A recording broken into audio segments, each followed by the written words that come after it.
دوستو اگر ویڈیو پسند آئے تو مزید ویڈیوز کے لیے چینل کو ضرور سبسکرائب کیجیے گا، شکریہ۔ شہر قائد میں چینی قونصل خانے پر دہشت گردوں کے حملے کو ناکام ایک خاتون پولیس افسر کی قیادت میں بنایا گیا۔ خاتون پولیس افسر سوہائی عزیز تالپور دیہی سندھ کی پہلی سی ایس پی ہیں جنہوں نے سخت محنت سے کامیابی حاصل کی۔ کراچی میں چینی قونصل خانے پر دہشت گرد تنظیم بلوچ لبریشن آرمی کے 3 دہشت گردوں نے اعلی صبح حملہ کیا، جس کے نتیجے میں 2 پولیس اہلکاروں سمیت 4 افراد شہید ہو گئے۔ جوابی کارروائی میں تینوں دہشت گرد ہلاک۔ چینی قونصل خانے پر حملے کے بعد کیے جانے والے آپریشن کی قیادت سندھ پولیس کی خاتون ایس ڈی پی او سوہائی عزیز تالپور نے کی۔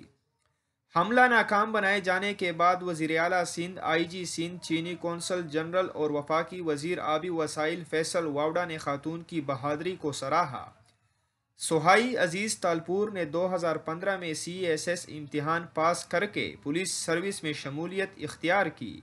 سوہائی عزیز تالپور سی ایس پی بننے والی دیہی سندھ کی پہلی خاتون افسر ہیں۔